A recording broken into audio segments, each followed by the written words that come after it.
Going from zero activity to just 90 minutes a week is about a 15% reduction in all-cause mortality. Jesus Christ. Dr. Peter Attia, world-renowned physician, the go-to doctor for anything performance or longevity related. He has the secret for living a long, healthy, and happy life. Most people listening to us are going to die from cardiovascular disease, cancer, diabetes. If we want to really figure out a way to live longer, we need a totally different playbook. How early do some of these diseases begin? The minute you're born. But we only really think about the risk over a 10-year time horizon. As a 30-year-old, you don't get excited about exercise in your sleep, but there's a 400% higher risk of dying in the coming year when you compare the fittest 2.5% to someone at the bottom 25%. In the coming year? And then once you hit the age of 65, if you fall and you break your hip, there's a 15 to 30% chance you will be dead within the next 12 months. Really? You have to realize you're taking this for granted. Shit. When you talk about the deterioration of health, you have these three categories. Emotional health deterioration. Why have you included that? Because despite being very physically healthy, I was not living a good life. I was in such an awful cycle of anger, workaholism, that I don't think my marriage would have survived. I realized I don't want to be this person and lose my kids. I don't think I could have survived it. And I'm sure many people listening to us can relate. Were you able to discover the root cause of that? More than that, I was able to get rid of it. How? So what you really need to do is... What are the biggest misconceptions in your mind about weight loss? I have thought a lot about this, so... Dr. Peter Attia. He is the man that wrote the book on how to live a long, happy, and healthy life. And he argues that everything we know about health and what that actually means, health of the mind, the body, and the emotions, is wrong and outdated. He says that there's disease growing in you and me right now. But the problem is, because we can't see it, we're doing nothing about it. Dr. Peter's work turns the light on. It allows you to see that in many cases, inaction now will increase your chance of disease and a much shorter life by 70%, 170%, and in some cases, if we don't take action now, by 400%. I've had lots of conversations on this podcast about health, about diet, about all of these things. But for many of you, this one will be the one that changes your life. This will be the one that makes you ask some difficult but important questions about your health and what health means for you. I walked away from this conversation realizing that if I don't take action now, I'm going to be forced to take action then. And I can unequivocally say that this conversation has changed my life. I have a suspicion it's going to change yours.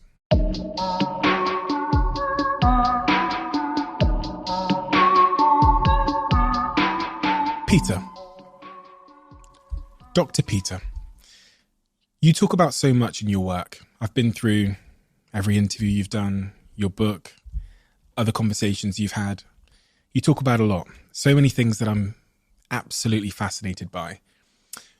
My first question for you is, what is your mission and why are you doing this? I think that there's no greater desire for people than to be healthy, especially when you consider how we can define health more broadly than just physical health. Once you can include kind of emotional health, it's kind of the great equalizer, and nothing else really matters if you don't have it, right? So it doesn't really matter if you're famous or not famous. It doesn't matter if you're rich or poor. If your health is compromised, and anybody who's been through an illness where their health has been compromised, I think will realize in a moment what they've taken for granted. And I've just become personally endlessly fascinated by this topic. And in my own quest to understand this better and better, the next natural step was to begin to do it as a doctor, right? To begin to kind of help patients with this. And at some point, you can only treat so many people. And so podcasting and ultimately writing a book just became a way to put as much of that information as possible out there for more and more people to access. Do you know why you, of all people, became fascinated by this? Was there a set Yeah. of dominoes that fell? I think so, yeah. I mean, I think, I had always been interested in performance because I'd always, at least as far back as, being 12 or 13 years old, I'd always been obsessed with one form or another of some sort of physical obsession, whether it be, boxing when I was really young or marathon swimming later in life. But when my daughter was born, when I was 35, that was the first time that everything kind of pivoted, and I had a little bit of a glimpse into the future, I would say. And I just sort of realized, the joy I'm experiencing in this moment is so surprising to me, so unanticipated. And I really want to be able to experience this again, which means not just with other children of mine, but potentially with grandchildren.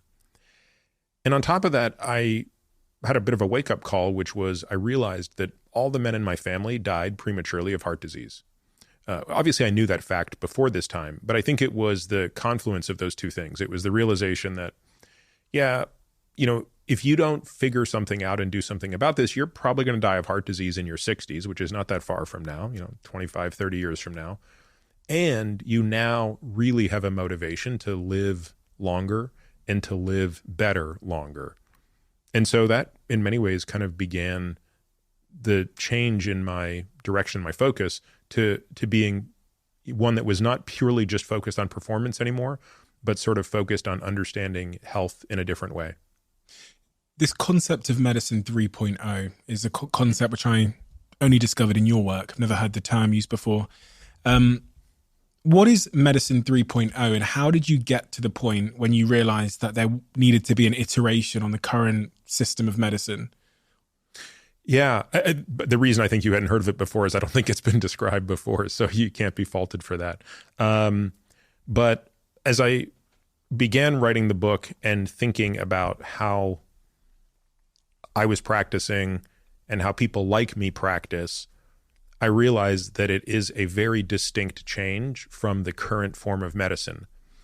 And in a way to not be just critical of the current form of medicine, I had to put it in the context of what existed even before that.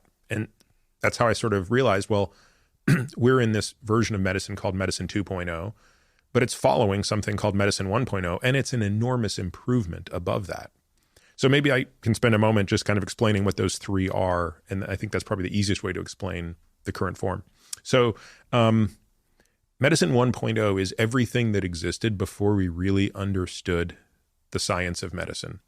So for most of human history, we had no idea why people got sick or why people died or what an infection meant. And we sort of thought that these were plagues from the gods or things of that nature. But a couple of things happened in the past, few hundred years.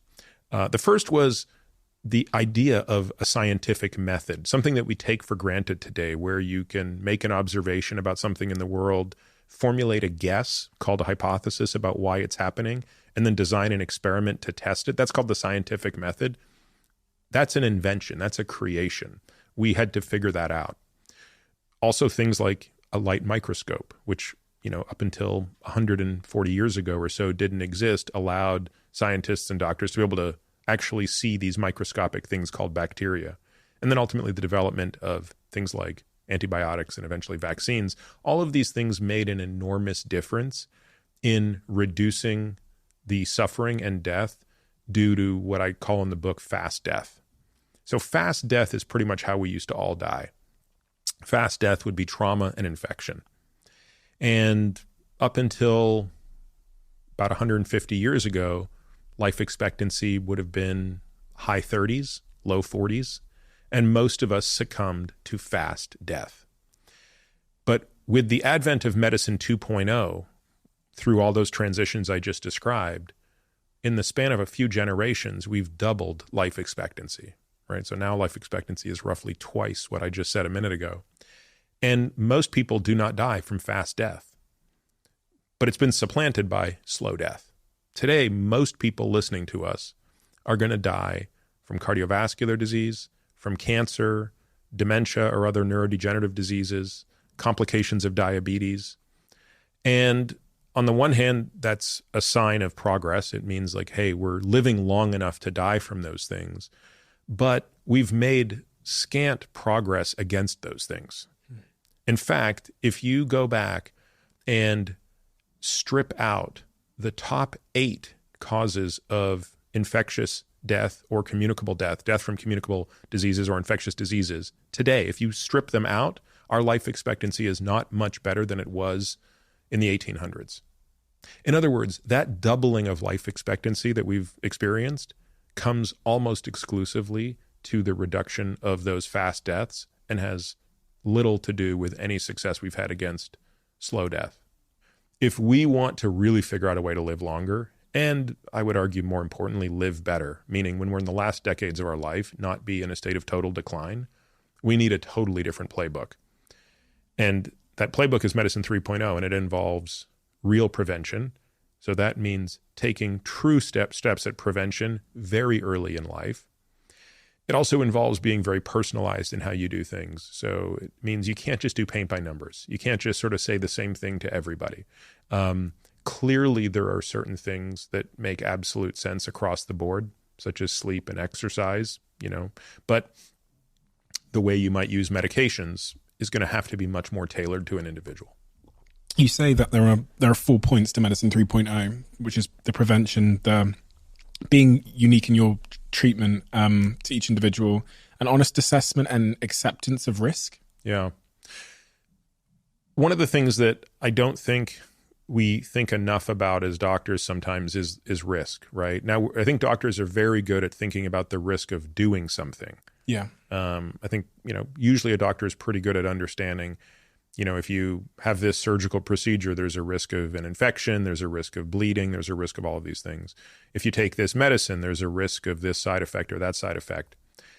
But I don't think we spend enough time thinking about the risk of not acting or the risk of not acting when we do. So this is where I think it gets a bit more nuanced. Prevention doesn't come without risk, right? I mean, you're still going to have to do something in the state of prevention. So the question is understanding the time horizon upon which you're considering risk. So I'll give you one very specific example. At least in the US, and it might be the same in the UK, we only really think about the risk of heart disease over a 10-year time horizon. So look at someone like you. You're 30 years old, right? So what is your 10-year risk of having a heart attack? I can tell you without knowing anything about you, it's really low. Good. It's as close to zero as we could have in medicine. But what if I did a blood test on you and I found biomarkers in there that were predictive of very high risk later in life? Now that would be actually quite possible. There's about a 1 in 10 chance you might have a biomarker called Lp(a), for example, which is just a certain lipid in your body. About a 1 in 10 chance you have that dramatically increases your risk of cardiovascular disease. My uncle died very early, I believe in his 50s, of a cardiovascular disease. Interesting. So knowing that, by the way, could be helpful because that would prompt me to ask you more questions and want to know more about all the people in your family. So here we have a 1 in 10 chance. And by the way, we wouldn't leave it to chance. We would just check it. And let's say we checked your level and you had that lipoprotein, or you had an elevated level of another lipoprotein, apolipoprotein little b. And again, these are kind of technical terms, but they're very common things and they're easy to measure. The Medicine 2.0 view here would be, well, there's nothing wrong with you now, and there's not going to be anything wrong with you for the next 10 years. We don't need to do anything about it. Conversely, if I take a lifetime view of risk, I would say, yeah, but the risk to something happening in the next 40 years is actually quite significant. So my risk of doing nothing is probably much higher than my risk of doing something today. So my risk of doing something today would be non-zero but small, but my risk of doing nothing, if I take the appropriate time horizon, is much bigger. This was one of the things in your book that really, really got me thinking was, I have to say, and I believe a lot of people probably feel the same way, I've gone through my life thinking, to some degree, I'll worry about avoiding these diseases later. I'll when I get to 45, then I'll start taking this thing seriously. Because then I'm getting into that territory where most people I know that get cancer or Alzheimer's or all of these cardiovascular things, that's when it tends to happen. So I'll think about it then. Totally understandable. And I'll frame this in the context of a question I get asked all the time, which is, hey, Peter, when is the best time to start thinking about this stuff? And I say, look, I can't answer that because there are two competing issues that are crossing. When I meet somebody who's in the last decade of their life, do you know how much they are thinking about this? Like, it's all they're thinking about. It's all they're thinking about.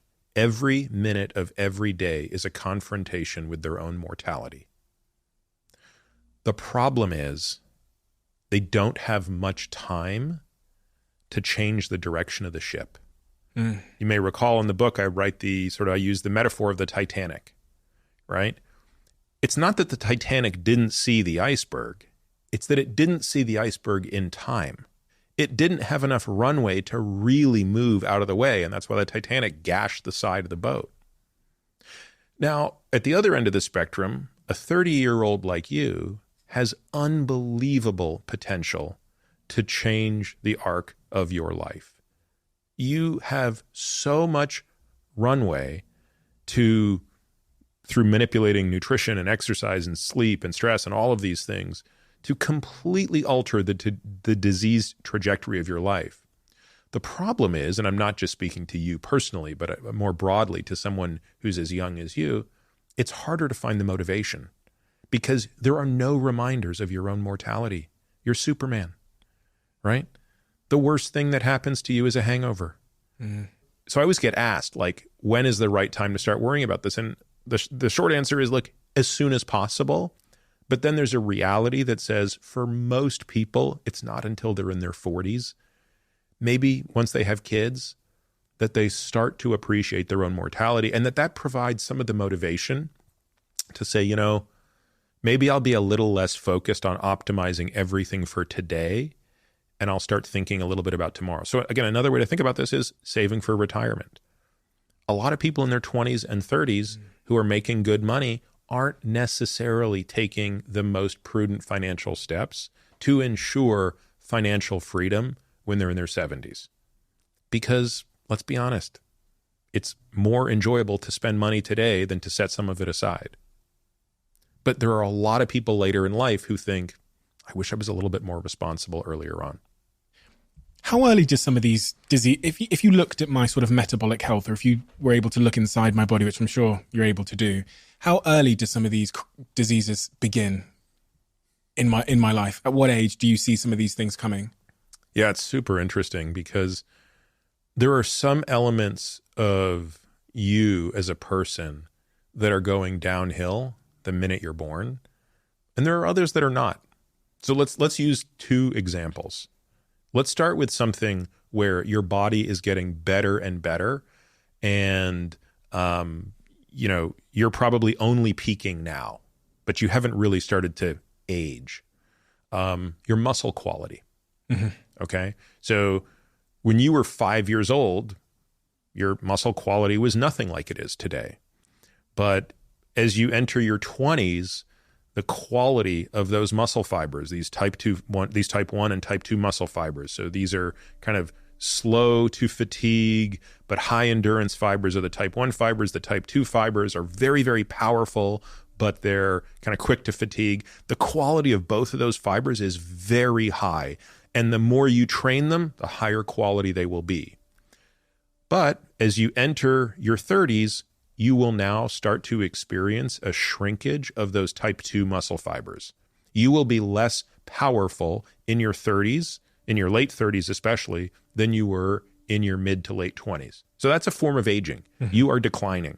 It's not an accident that the most powerful athletes in the world are at their peak in their late 20s and early 30s. So sprinters, for example, that's a prime example of a pure power sport. We look at other things like more of your muscular endurance that will peak even a little bit later. You can keep that going a little bit later. We look at certain forms of cognition. So if we look at something called fluid intelligence, right? This is raw horsepower processing speed.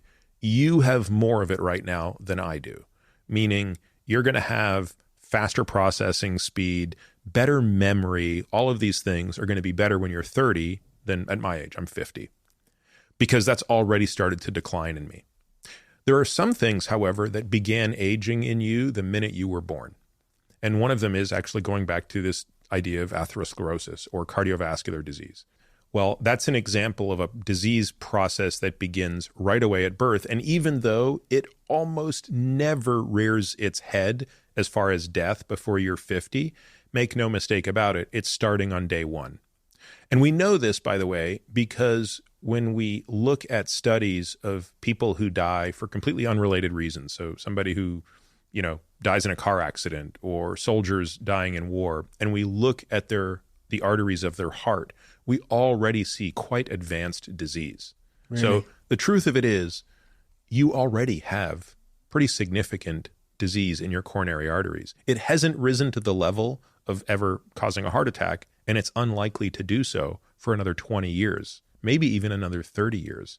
But it's compounding. It is compounding, exactly. Like and money. If you want to live to be 90 free of cardiovascular disease, it makes a big difference if you can slow it down when you're in your 20s and 30s. Interesting. That's really what I'm trying to change in myself, is I'm trying to find the motivation. Like you said, when we're not confronted with our mortality, it's interesting because my life changed because of the pandemic, in part because I got to see the relationship between things like obesity, poor metabolic health, and mortality for the first time. And that's really when I started working out pretty much every day now. It was 3 years ago in March 2020 when I was watching the TV. And it was that confrontation of like, oh my God, the reason why I'm having a better outcome with this disease is because I'm in better metabolic shape. And it's funny that it has to take those things in our lives for us to make the changes. When you talk about the deterioration of health, you have these three categories: cognitive decline, decline in loss and function of our physical body, and then emotional health deterioration. Why emotional health deterioration? Why have I included that? Yeah, why have you included that? Well, I mean, maybe I'll just take a step back and say where I kind of put these all in perspective. So, the title of the book, right, is Outlive: The Science and Art of Longevity. And what is longevity? Well, longevity is really about two things. It's about the length of life, and the word for that is lifespan, but it's about the quality of life, and the word for that is health span. And it's health span that has those three components you just described. Health span, meaning quality of life, is determined by your cognitive function. So what's your processing speed? What's your executive function? What's your memory? All of these things. It's determined by your physical health. How much strength do you have? Are you free from pain? How much endurance do you have? What capacity do you have to do whatever you want to do physically? Are you limited in any way by pain, strength, movement, balance, etc.? And then the final piece is emotional health. What's the state of your relationships? Do you have joy in your life? Do you have a sense of purpose? Are you happy? Not all the time, right? But do you have the capacity to regulate your emotions? And so now to answer your question, why would that be included?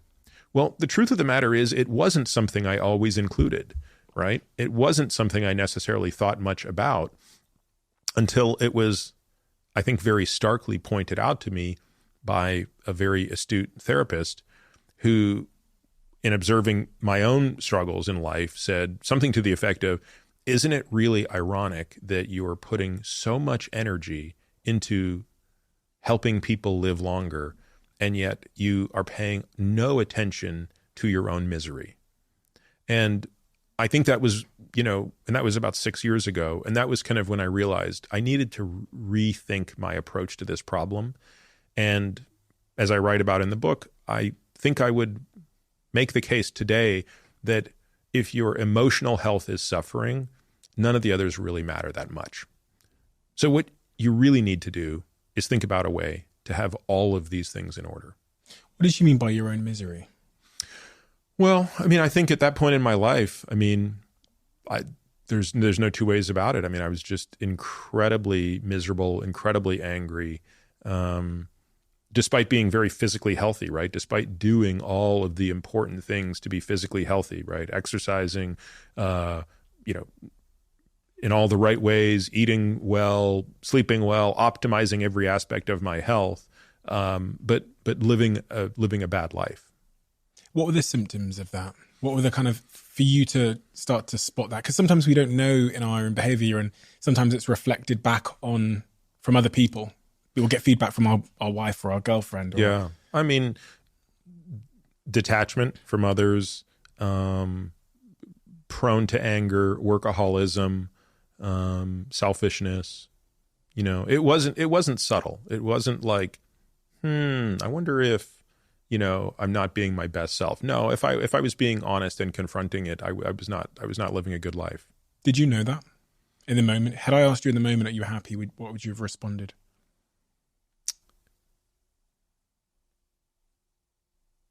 I think I would have probably said to just that question, sure, right? But I think to a deeper prodding, no.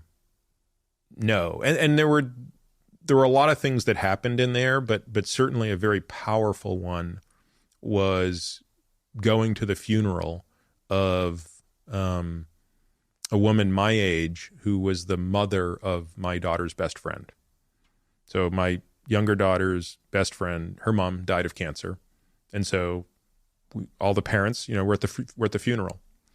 And at the time I was, really going through a lot of difficulty in my own marriage. And this woman who died was a very successful lawyer, really pretty remarkable. And I was really sort of struck how at the funeral, people had the nicest things to say about her. What a beautiful mother she was. She had 3 kids. And nobody talked at all about her career. Like, there was not a single word about her achievements in life. It was only a discussion about the quality of her life as a mother. And that might sound very obvious, because when was the last time you were at a funeral where they talked about someone's career accolades? But that, in a moment, really fused an idea from a book I had just read by a guy named David Brooks called The Road to Character. Have you read it? No. In the book, David Brooks talks about this idea of there being resume virtues and eulogy virtues. And I really understood in that moment that my entire life at that moment had been only predicated on bolstering my resume virtues. I had never spent a moment thinking about my eulogy virtues. And at that moment, to your question, if someone had asked me, how is your eulogy? I would have been brutally honest and said, it is awful.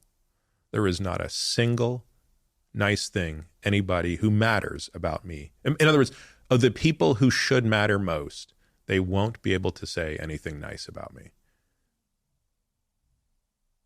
Is that painful to admit? Yes, it's painful to admit today, and it was painful to acknowledge then. Wow.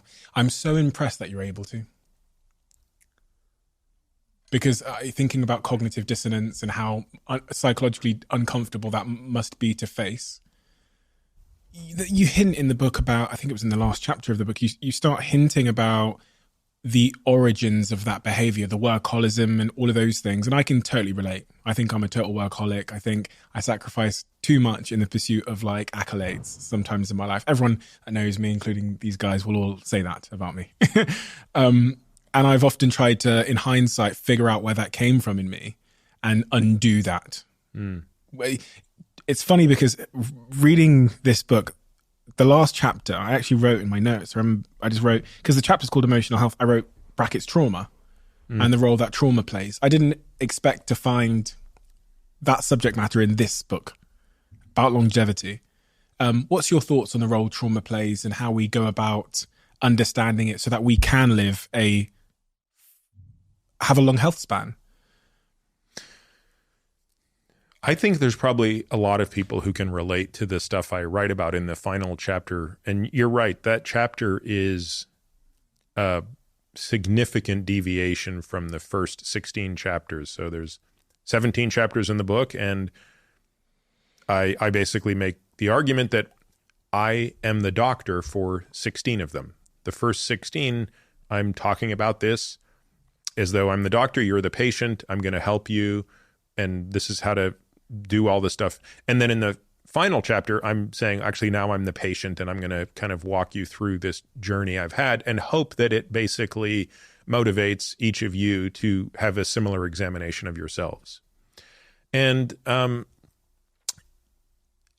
I think that many people, I can't tell you what fraction of people, but I think many people have maladaptive behaviors in their life that are indirectly or directly the response to something that we would define as trauma. And trauma is a very vast concept, right? I think it's very easy when you hear the word trauma to think of abuse. Mm-hmm. And, that can be physical abuse, sexual abuse, spiritual abuse, these things like that. And it's true. I did experience abuse in my life. But trauma can be much more than that. Trauma can be abandonment, enmeshment, witnessing tragic things. So there are lots of things that are traumatic. I discuss them in the book. And what happens to children who are traumatized, and it can also happen to adults, but I think most often the formative years of our lives are when these things happen, is we adapt. And I think that's the kind of remarkable thing about us, is how adaptive we are.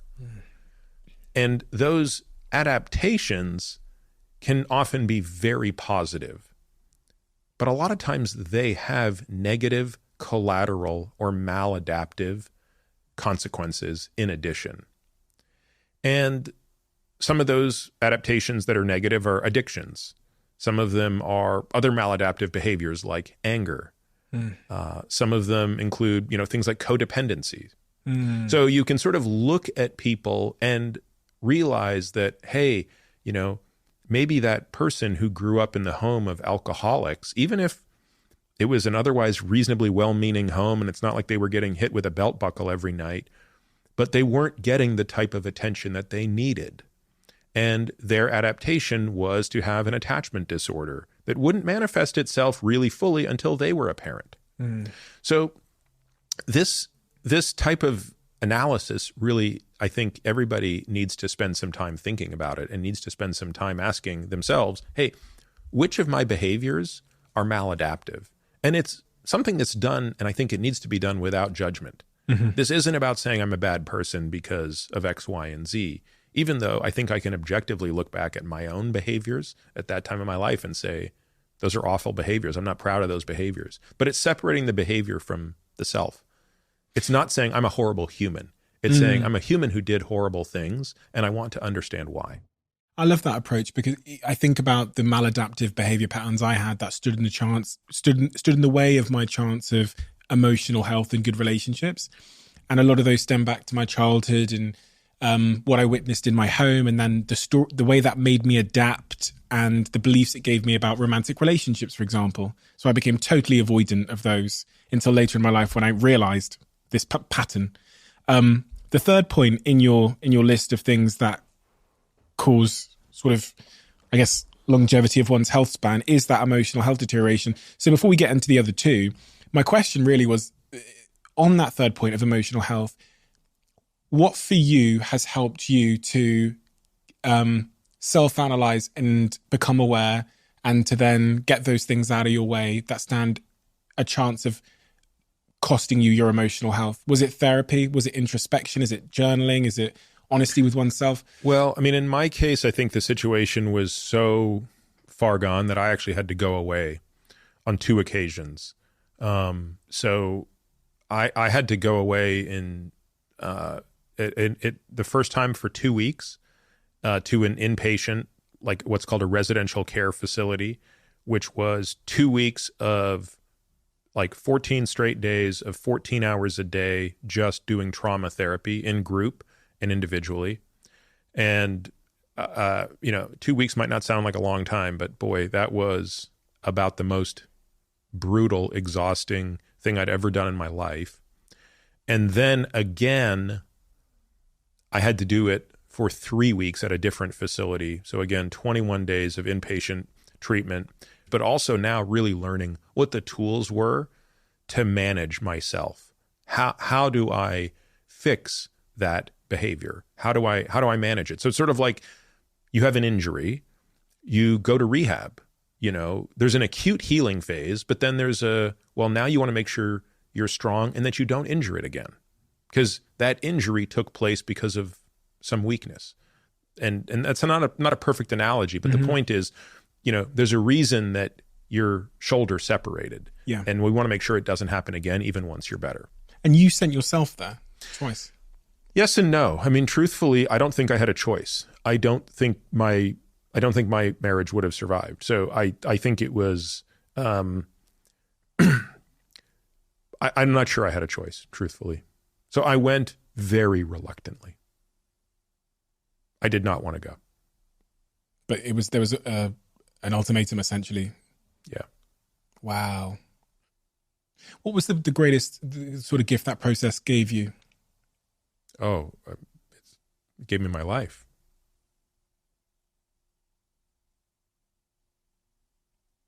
I mean, it literally saved my life. Really? For sure. How? Well, I just don't think I'd be alive today without it, right? I think had I lost, I mean, I was in such an awful cycle of shame and self-loathing and deterioration that I don't think I could have survived it.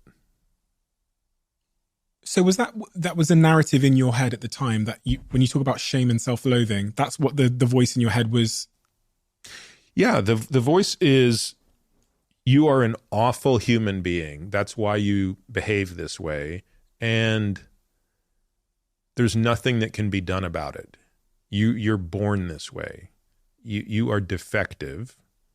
And this is what defective people do. Look, in many ways, it's a lack of accountability, right? It's sort of saying, you have no agency in this. You can't change this because you're defective. When they do an autopsy on you, they will see something in the temporal lobe of your brain that explains your pathology. Were you able to discover the root cause of that narrative in your head? Yes, absolutely. And more than that, I was able to get rid of it. Really? Yeah. I'll give you one very tangible example. I had a very, very vocal inner critic. And I think, I'm sure many people listening to us can relate to that, which is, I was such a perfectionist. I was such a workaholic. But any mistake I made, I would eviscerate myself verbally. So, and this is mistakes that don't matter. Okay, so one of my hobbies is archery. I love archery. So every day, almost every day, certainly if I'm not traveling, I'm going to be out in the backyard shooting my bow and arrow. Now, does anybody else care? Nobody, right? Does my livelihood depend on this? No. But if I'm not shooting well, I am screaming at myself. I will break an arrow over my thigh. And these are carbon arrows. They'll leave welts the size of your finger. One of the exercises we had to do was, and this was once I left the second therapy place that was 3 weeks. So one of the big realizations there was that this was happening, because that voice, I didn't realize that was unusual. So the exercise was every single day until this voice goes away, which I thought would never happen, which meant I thought I was signing up to do this exercise for the rest of my life. You take out your phone and you talk into the phone with a replacement voice for that voice and pretend you're talking to your closest friend as if it were them who made the mistake. And I say, hey, Chris, I know you're having a bad day today. I can tell. It's hard. You're not shooting well. It's okay. You know what? Some days it's just not going to go well. Plus, it is a little windy today, let's be honest. That makes it a bit harder.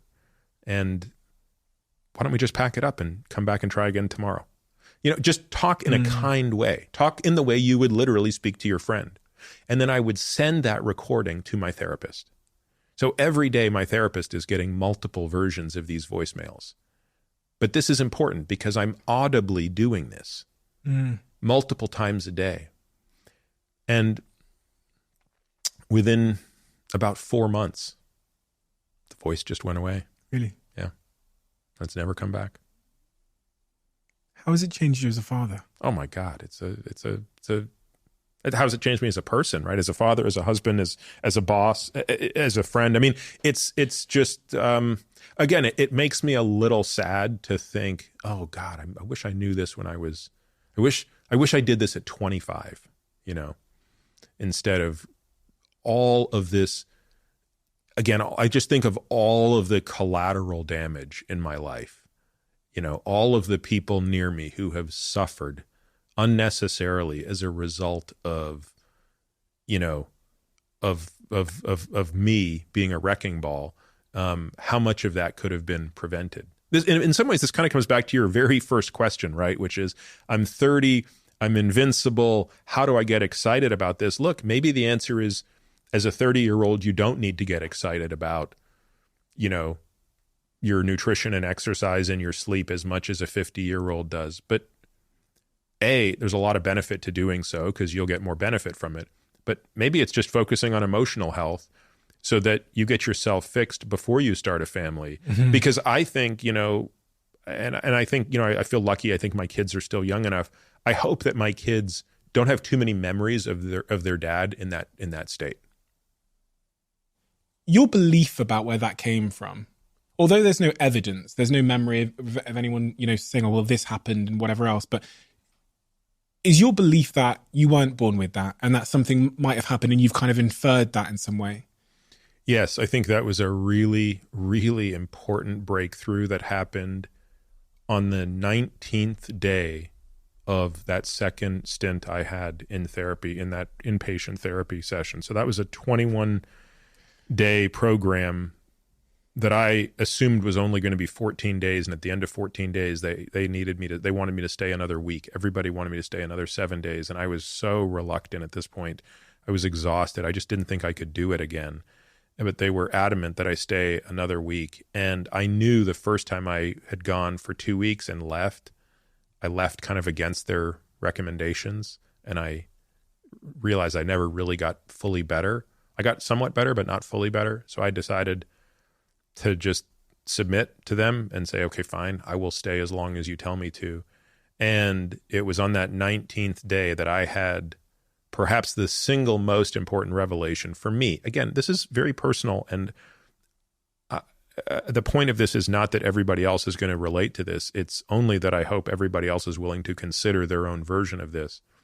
But the last thing I could never let go of was that I was born as a perfect child, right? Like, meaning we all are, right? Not just me, but all of these kind of maladaptive behaviors were the result of things that I didn't deserve. And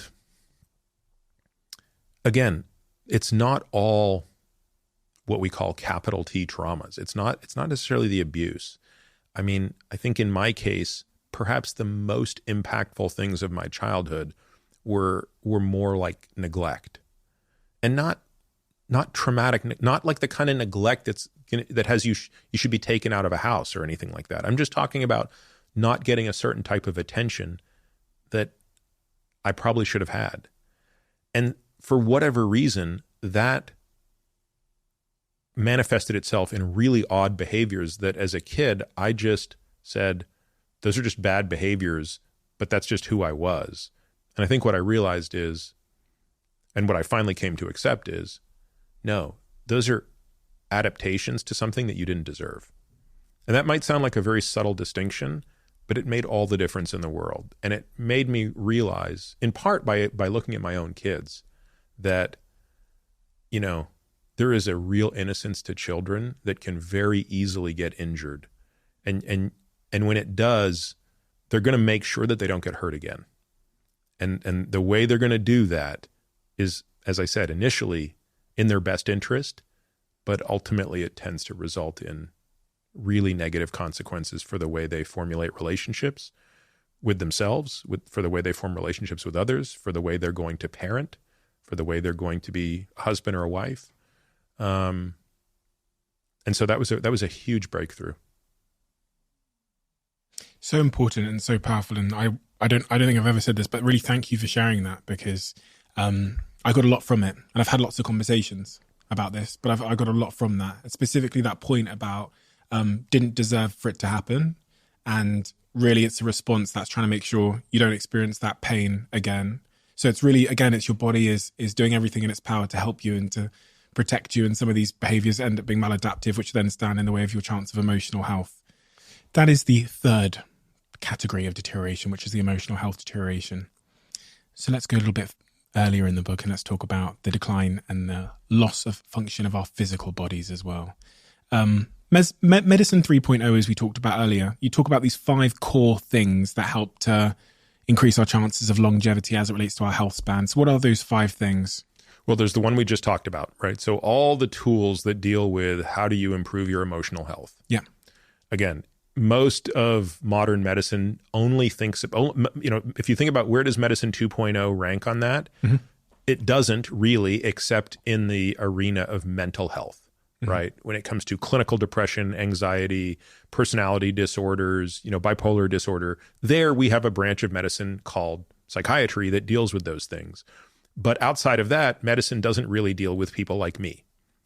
None of my problems, quote unquote, rose to the level of, a clinical diagnosis that would require medical therapy. Mm-hmm. Okay. Tool 2, exercise. Mm-hmm.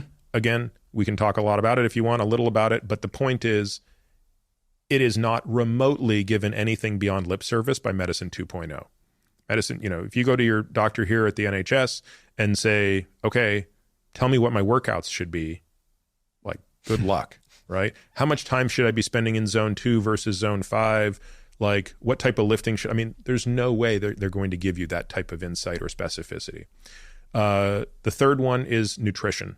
Mm-hmm. Again, sure, every doctor is going to tell you eat less, exercise more, but they're not really, for the most part, going to be able to help you manage nutrition. Certainly, I didn't learn anything about nutrition or exercise when I was going through my medical training, and most physicians don't. So I'm not saying that there aren't doctors out there who don't understand these things. What I'm going to say is they had to learn that stuff on their own outside of their traditional training. So crazy.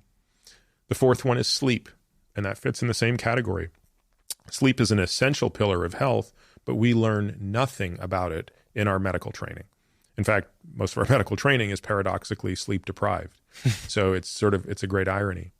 The fifth and final thing that you have as a tool in the longevity toolkit is all the molecules. So drugs, hormones, supplements. And that's the one thing you sort of do learn in traditional medicine is you at least learn about the pharmacologic side of it. You don't really learn anything about supplements. So most doctors don't really understand much about supplements.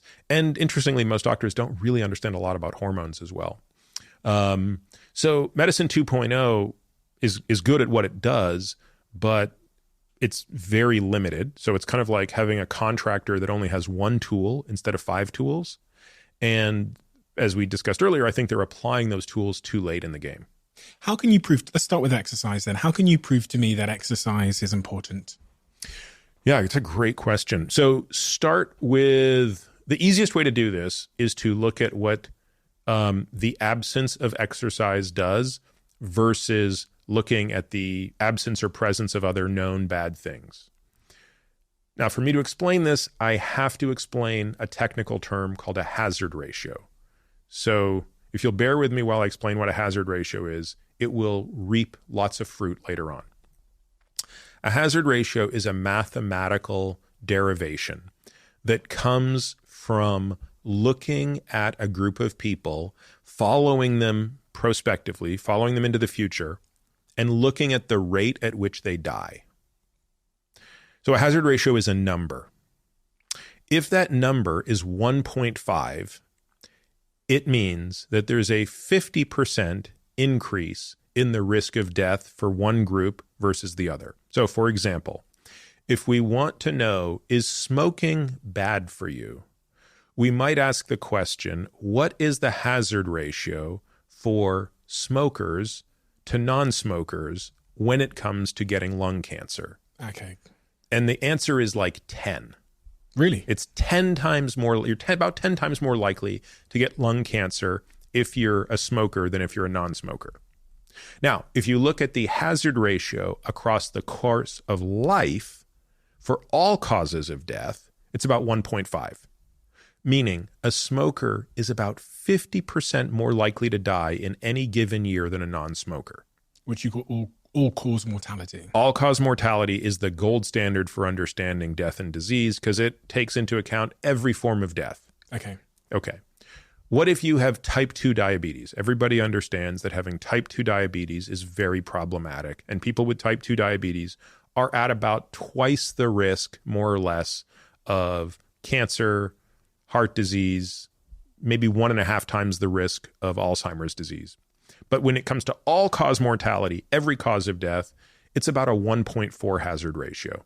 40% more. About a 40% increase in all-cause mortality. Again, that's a stark number. It means at any moment in time, if you take two people who are in otherwise always identical, but one has type 2 diabetes and one doesn't, this person has a 40% higher risk of dying in the coming year. In the coming year? Yeah. Jesus Christ. Yeah. Wow. Okay.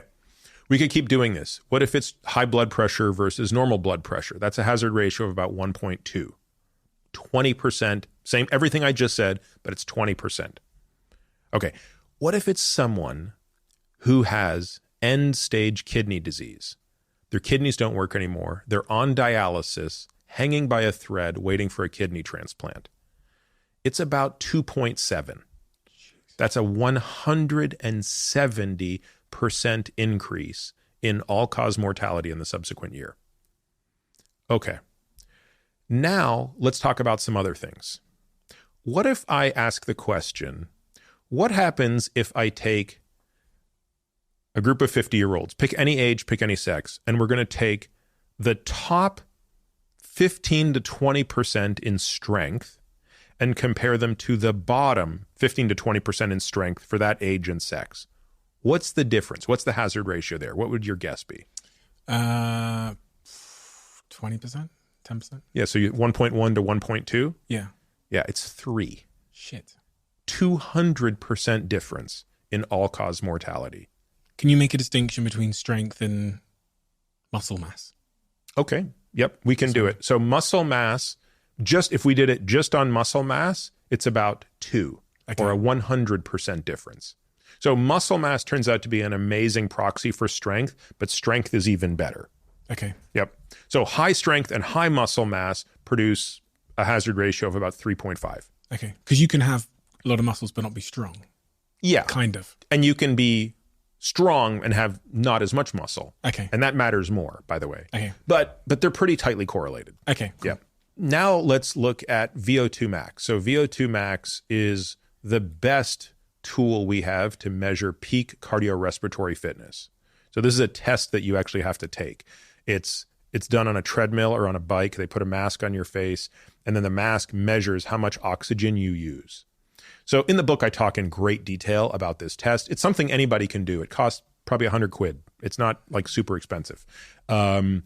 And everybody should know their VO2 max. I really think everybody should know it. And in the book, I even offer some ways that you can estimate it just by running at a track or something like that.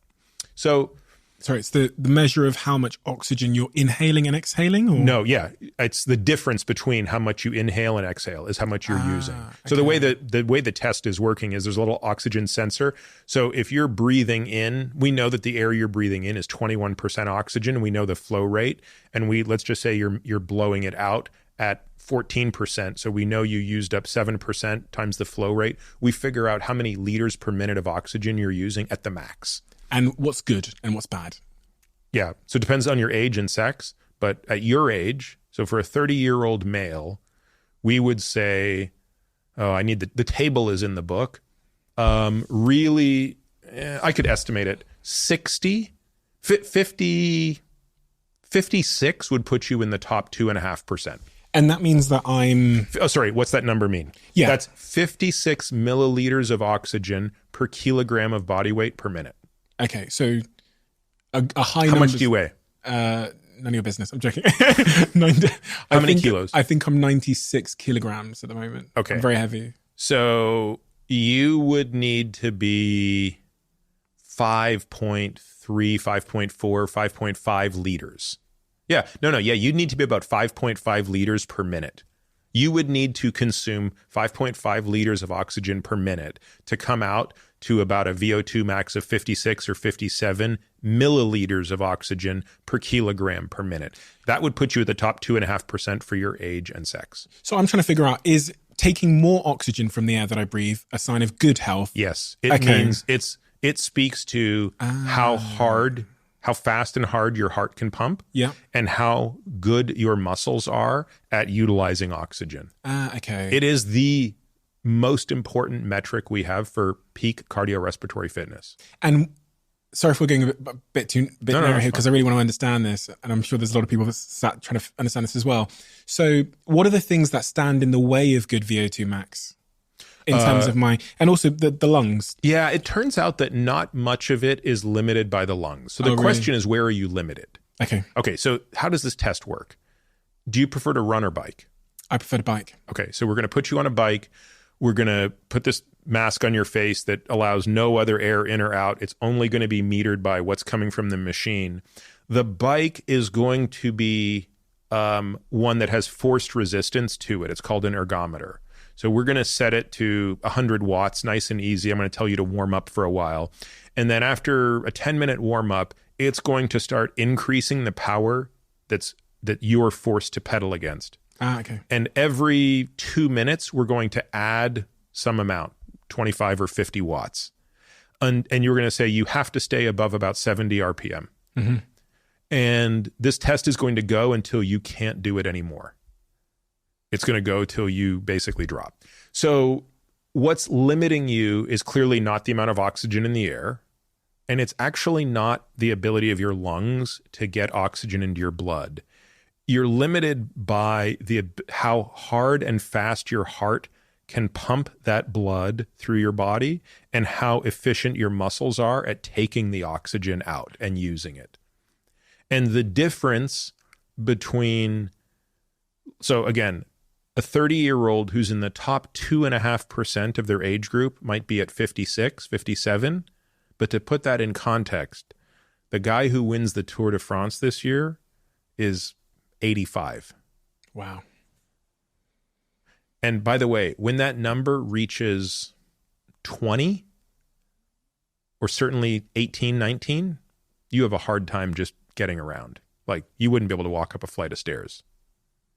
So that gives you a sense of the gradient. Now, let's get to my point that answers your question.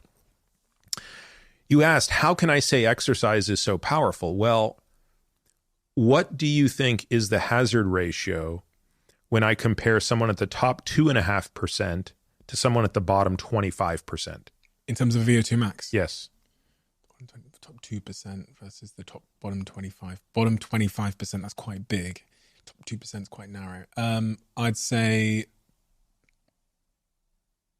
1.5, which is what, 50%? So you think it's less important than strength? Because we've just established for strength, it's about 3. So I'm increasing it now because I was so wrong on strength. Yeah. You see what I mean? Well, what would I have said had you not told me the strength one? So By the way, I think your guess is a completely reasonable guess because the answer is so absurd. I'm going to say 1.5 hazard ratio. It's 5. 5? So which means 400% difference in all-cause mortality. If you when you compare the fittest 2.5% to the least fit 25%. Wow, so it makes a huge difference. So this is why I can say with absolute certainty, nothing compares to exercise. Nothing compares to having a high VO2 max, high muscle mass, and high muscle strength. They are more beneficial for you than any bad thing you can think of is bad for you.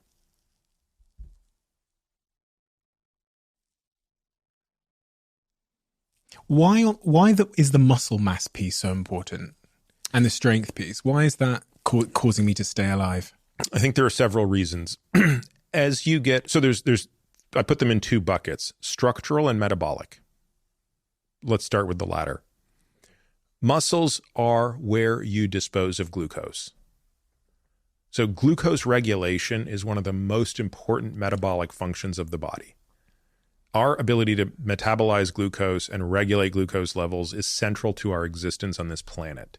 And when we get it just a little bit wrong, we go to hell in a handbasket. That's what type 2 diabetes is. Type 2 diabetes, raging type 2 diabetes, only means you have an extra 5 grams of blood sugar, 1 teaspoon in your circulation. That's it. The difference between you and someone with type 2 diabetes so bad that they're going to get their digits amputated is an extra 1 teaspoon of glucose in the bloodstream.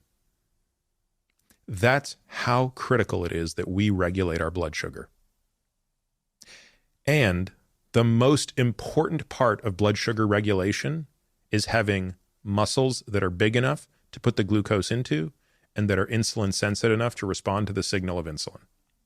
And glucose is stored in just a couple of places in our body, right? It's only stored in the liver and in the muscles, but the muscles store 80% of it. Okay, so muscles are really, really good for glucose regulation because it gives the sugar more place to hide. That's right.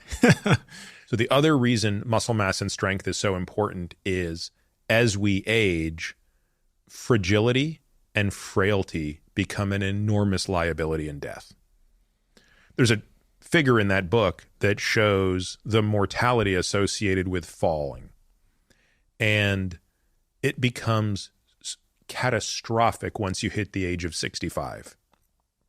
Once you hit the age of 65, if you fall, which is pretty likely, and you break your hip or your femur, the long bone in your leg, there's a 15 to 30% chance you will be dead within the next 12 months. Really? Yes. It's insane. Because you become sedentary.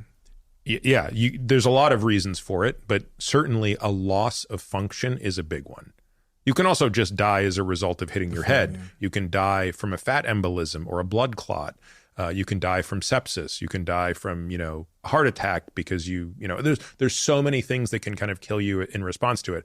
But even the people, the 70 to 85% of people who don't die, 50% of them will experience a significant loss of function that never recovers after. So this issue of sarcopenia, which is loss of muscle mass, and frailty and fragility become the absolute keeper of death for people once they reach the 7th decade of life. Again, if you're 30 years old, it's impossible to fathom this stuff because you're indestructible. Yeah. Even at my age, I feel indestructible and I'm 50, but this changes and we have to do all we can to ward it off. So that's why muscle mass matters so much. There's this kind of long-standing belief that as you age, there's so many, it's just kind of inevitable. You put on fat, you slow down. And you're saying, and I think you communicated very clearly in the book, that it doesn't have to be inevitable, all of this stuff, to some degree. Well, look, I'm very careful to try to be as realistic as possible. I get a little put off when I see people in this sort of quote unquote longevity space saying things that I think are just science fiction, right? Like, oh, at 90 you can be just as fit as you are at 40 and stuff. And I see zero evidence that that's happening. I don't see any biotechnology on the horizon that is going to completely and reversibly change aging. Yet?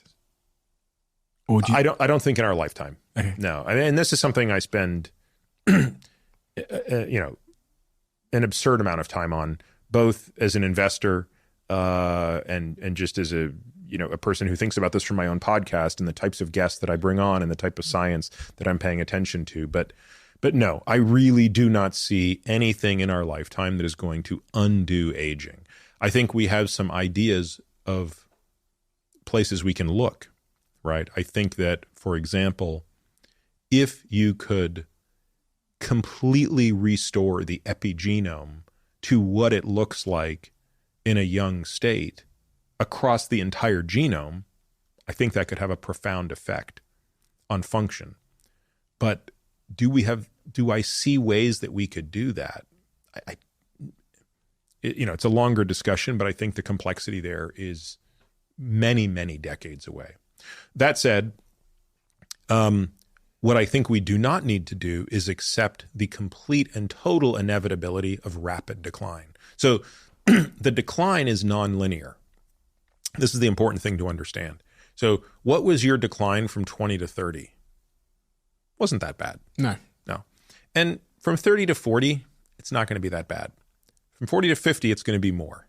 From 50 to 60, it's going to be even more. From 60 to 70, it's going to be way more. And 70 to 80 is falling off a cliff. So if you look at, this is actually one of the figures I wanted to include in the book, but you're always sort of scrapped for space, so we took it out. But I have a figure that shows both muscle mass and spontaneous physical activity in people by decade. And it's just based on like a huge data sample of people. And it's really interesting to watch the correlation, how strong it is, right? So physical activity and muscle mass go like this, and they just fall off a cliff. And the cliff for both is 75, for both men and women. Like that's where you see an enormous reduction in muscle mass and activity level. Because of behavioral stuff? Well, I think it's the age-old question is, are they losing muscle mass because they're becoming less active, or are they becoming less active because they're losing muscle mass? And I think it's both. Okay. I think these two feed off each other. Mm-hmm. And they get harder, right? Presumably, because what you said about the quality of the muscle as well. That's right. So you have to ward this stuff off, right? I mean, as your type 2 muscle fibers are deteriorating and you're putting more fat into muscle, the quality of that muscle, you go from being, prime to Wagyu. So you have to ward that stuff off, right? And the way to ward that off is to lift very heavy things. That's the only way to stimulate the type 2 muscle fiber. This type 2 muscle fiber won't get stimulated by light movements. So it's not just that resistance training is necessary, but it's resistance training that's actually quite heavy. People will hear that, they go, okay, they get it. They're on board. They're going to exercise. How much do I need to do? Because listen, I've got to change my whole life and exercise 7 days a week and run marathons now, Dr. Peter? Or is there, what would you recommend? What would you prescribe? So I always start this question by saying, how much can you do? But okay, I'm going to play devil's advocate here. I'm going to respond as one of my viewers. I'm going to say, listen, I'm so busy. You don't understand, Dr. Peter. I've got kids. I've got this. I've got a job. I already have no time. I'm not sleeping out here. So I don't have any time. I mean, it requires a thorough discussion around that. I mean, is that really true? No, of course it's not. Yeah. So then you have to get into the weeds. Like, how much time are you watching TV? How much time are you on social media? How much time are you doing things that might not be as high a priority as doing this other thing? So once you kind of get through that, I do sort of put it on them and say, I would much rather you tell me the number than I tell you the number. I can tell you what I think the number is, right? Like if you're playing the optimizing game and if you're saying, I want to be the absolute best, fittest version of me that is humanly possible when I'm in my 80s, how much do I need to be training for that? The answer is probably 1.5 to 2 hours a day. 1.5 to 2 hours a day, 7 days a week. Yeah. I mean, of course, it's not going to be the same every day and it looks different, but it's going to average out to 10 to 14 hours a week. But rather than tell somebody that, because I think that's very off-putting, Yeah. I would just say, just tell me what you got. If you tell me you've got 5 hours a week that you can do this, I'll give you a great set of things you can do in 5 hours. And my hope, by the way, is 6 months from now, you're going to feel so much better that you're going to say, you know what? I would like to up this to 7 hours a week. What's the difference in all-cause mortality if I go from doing zero exercise to doing just a bit? Yeah, that's a great question. And for some people, that question is all they need to get started. Going from zero activity to just 90 minutes a week is about a 15% reduction in all-cause mortality. So I'm 15% less likely to die. In any given year, from all causes, if you go from being completely sedentary to just doing 90 minutes a week. Which is only like, what, I don't know, 15 minutes a day, 12 minutes a day. Yeah, or just, 3 times 30 minutes a week. That's a huge shifting of very important odds. Yeah. And truthfully, like, I probably spend more time convincing people not on the all-cause mortality data, but on the health span data. I thought so. Because we don't think about our death. Yeah, death is so abstract. It really, I don't think it even sets in until you're in your 50s. Like, I think it's very hard to capture the finitude of what it means to be a human when you're young. I think it's true at all ages, but I really think it's so much better to just focus on the quality of life you want to live. What do you want to physically be able to do throughout your life? And it's easier in people who have been around aging people. Yeah. Which again, a lot of people in their 30s, their parents aren't even necessarily old enough that they can fully appreciate it. They might have to think, well, do I still remember what my grandparents were like at the end of their life? And was I inspired by them? And if so, that's what I want to do. Great. And if I don't want what they had, which is the answer I think most people will have, then what do I need to do to be different? What was it for you? I remember what it was for me. Yeah, for me, I didn't know my grandparents. I suspect just my training in medicine. Like, I was around so many people at the end of life that, like, you got to see. Yeah, it was just imprinted early. I told this story once or twice on this podcast before, but I was in Bali walking down a long set of stairs. When I say a long set of stairs, I mean down the side of a cliff, going down to canoe with my partner. And I was walking down those stairs in the sunshine. It dawned on me that my father probably couldn't walk down these stairs. Mm-hmm. And my dad is maybe 60, 65. And I thought he wouldn't be able to come down these stairs, which means he wouldn't be able to go canoeing with his family. And we share a lot of genetic information, me and my father, of course. So that was one of those real big moments. And actually, Jack, who films the podcast, he after I shared that with him, and we had some guests on the podcast, he shared with me his own moment where he was climbing a mountain, I think last month, weren't you, Jack?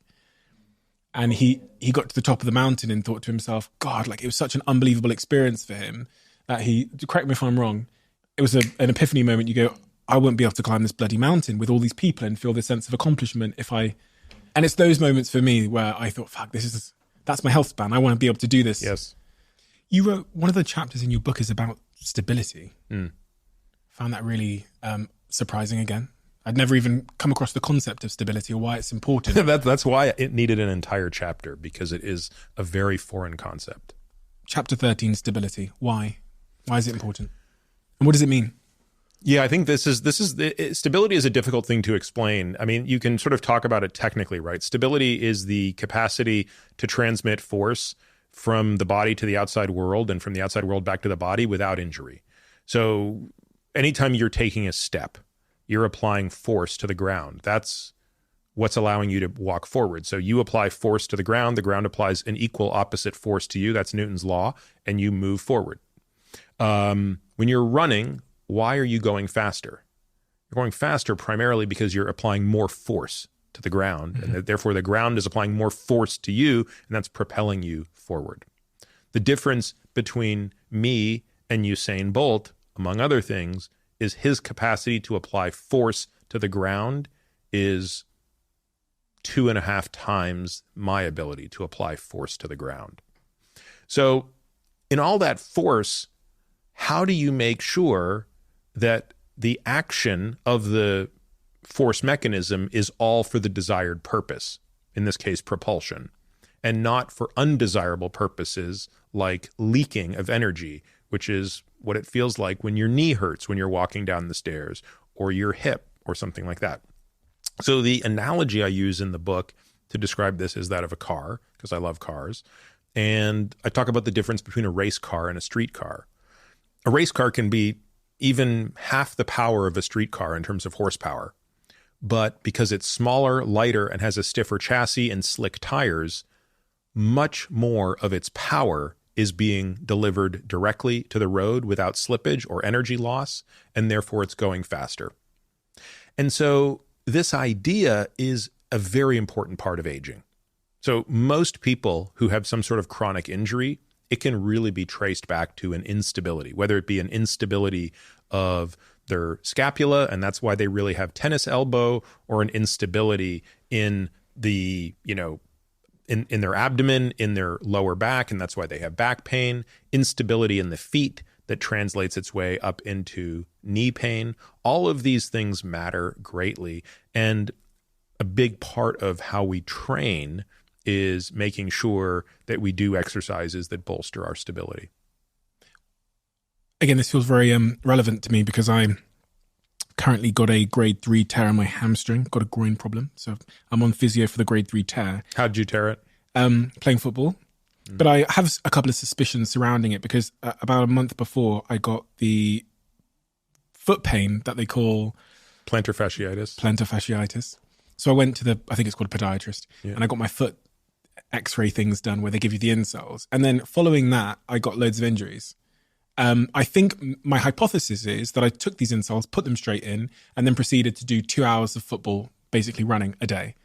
And I think something in me just broke because I suddenly got all these injuries. And then I was meant to be playing at Old Trafford, Manchester United's football ground, in front of 70,000 people. And the day before in training, I pulled my hamstring.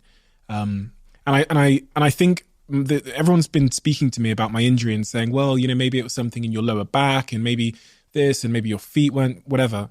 Kind of rings true to what you're saying about stability. I clearly have something which is wasn't prepared for me to suddenly start training for 2 hours a day.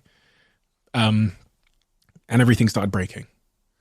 Well, and look, I mean, it's hamstring injuries are very stubborn injuries. And a lot of people are really imbalanced, right? Much stronger quads than hamstrings. My personal take is, and I'm sure I'm going to really upset some podiatrists here, I think that that insoles, foot inserts, arch support probably should be reserved only for some people, and most people actually need to learn to strengthen the intrinsic muscles of the foot, and that's the issue that's underpinning the plantar fasciitis. And once you have because by the way, your foot is not that much different from your hand in terms of the amount of musculature in it. And yet, if you think about the dexterity that you have with your hands and the strength that you have in your hands, I think you'd be surprised at how weak your feet are. And I don't just mean you. I'm not singling you out. I mean, I think this is true for most of us, because shoes really shield us so much from what our feet should be doing. So, I think your hypothesis is actually probably spot on. And I think what you really need to do is strengthen your feet so that your arches can self-support, and that you can sort of regain the springiness that is within your feet. I spoke to Dr. Daniel Lieberman about this as well. Yeah. He said the same thing. Yeah.